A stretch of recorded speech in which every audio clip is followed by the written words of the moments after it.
Hello అండి, this is doctor Sai Priya from Shilpa women's clinic. So జనరల్గా ఈరోజు నేను చెప్పబోతున్నాను అంటే మెన్స్ట్రువల్ సైకిల్ రిలేటెడ్ గురించి అండ్ ఫెర్టిలిటీ బోత్. సో జనరల్గా ఉమెన్స్కి రిప్రొడక్టివ్ ఏజ్లో మెన్స్ట్రువల్ సైకిల్ అనేది ఎంత ఇంపార్టెంటో ఫెర్టిలిటీ వైజ్ కూడా అంతే ఇంపార్టెంట్. సో ఈరోజు నేను చెప్పబోయే టాపిక్స్ రెండు, అంటే బోత్ మెన్స్ట్రువల్ సైకిల్ అండ్ ఫెర్టిలిటీని ఎలా ఎఫెక్ట్ చేస్తాయి అనేది కూడా మీకు చెప్తాను. So common conditions which effecting both menstrual cycles and fertility issues. So మీకు నేను క్లియర్గా ఎక్స్ప్లెయిన్ చేస్తాను.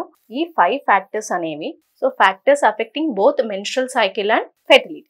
ఫస్ట్ మనం జనరల్గా తెలిసిన కండిషనే అండి పీసీఓఎస్. పీసీఓఎస్ అనేది both menstrual related and fertility issues రెండింటినీ కూడా ఎఫెక్ట్ చేస్తుంది. పీసీఓఎస్ జనరల్గా ఎందుకు వస్తుంది? మన life style modifications and hormonal derangement వల్ల వస్తుంది.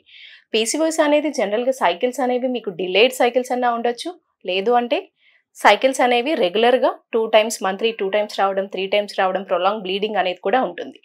ఈ పీసీఓఎస్ అనేది జనరల్గా క్వాలిటీ ఆఫ్ యువర్ ఓవమ్ని మొత్తం అన్నిటిని డిస్టర్బ్ చేస్తుంది. సో అది ఫెర్టిలిటీ రిలేటెడ్ ఇష్యూస్ని కూడా హ్యాంపర్ చేస్తుంది. అండ్ ఇంకోటి ఏంటి అంటే ఎండోమెట్రియోసిస్. ఎండోమెట్రియోసిస్ అంటే ఏంటి? మన గర్భసంచి లోపల ఉండే అస్తరి గర్భసంచి లోపల కాకుండా గర్భసంచి బయట కూడా ఉండొచ్చు. అంటే మన ఓవరీస్లో ఉండొచ్చు, ఫాలోపియన్ ట్యూబ్స్లో ఉండొచ్చు, ఎక్కడైనా ఉండొచ్చు. ఇది కూడా హెవీ పీరియడ్స్ అంటే పెయిన్ఫుల్ సైకిల్స్ని మీకు రెగ్యులేట్ చేస్తుంది. బోత్ మెన్స్ట్రువల్ సైకిల్ని ఫెర్టిలిటీని కూడా ఎండోమెట్రియోసిస్ అనేది మనకి హ్యాంపర్ చేస్తుంది. అండ్ నెక్స్ట్ వచ్చేసి ఫైబ్రాయిడ్స్. జనరల్గా ఫైబ్రాయిడ్స్ అనేవి మనము పోస్ట్ మెనోపాజల్ స్టేట్లో ఎక్కువగా చూస్తాం అండ్ రిప్రొడక్టివ్ ఏజెస్లో కూడా కొంతమందికి చూస్తాం. ఈ ఫైబ్రాయిడ్స్ కూడా హెవీ ప్రొలాంగ్ బ్లీడింగ్ అనేది మీకు హ్యాంపర్ చేస్తుంది.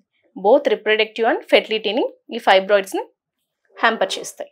పిఐడి అనేది పెల్విక్ ఇన్ఫ్లమేటరీ డిసీజెస్ అంటారు. అంటే మన లోపల uterus related issues or fallopian tube swelling ఉన్నా కూడా మీకు ఏదైనా సరే మన రిప్రొడక్టివ్ ట్రాక్ దగ్గర ఉండే ఇన్ఫెక్షన్స్ కూడా మన ఫెర్టిలిటీని మెన్స్ట్రువల్ సైకిల్ని రెండింటిని హ్యాంపర్ చేస్తుంది. And next thyroid related issues. Thyroid కూడా మీకు హైపోథైరాయిడిజం ఉండొచ్చు అండ్ హైపర్ ఉండొచ్చు. థైరాయిడ్ మోస్ట్లీ కూడా మన మెటబాలిక్ రిలేటెడ్ ఇష్యూస్ని ట్రిగర్ చేస్తుంది. అంటే మన యాక్షన్ సరిగ్గా ఉండదు. అది కూడా మెన్స్ట్రువల్ రిలేటెడ్ ఇష్యూస్ని హ్యాంపర్ చేస్తుంది. ఆ మెన్స్ట్రువల్ రిలేటెడ్ సైకిల్ సరిగ్గా లేకపోయినా కూడా అది ఫెర్టిలిటీని హ్యాంపర్ చేస్తుంది. సో ఇవి మొత్తం 5 factors which hampering both menstrual cycle and fertility issues. వీటిలో మీకు ఏ ఇష్యూస్ ఉన్నా కూడా ఇగ్నోర్ చేయకుండా కన్సల్ట్ అవ్వండి.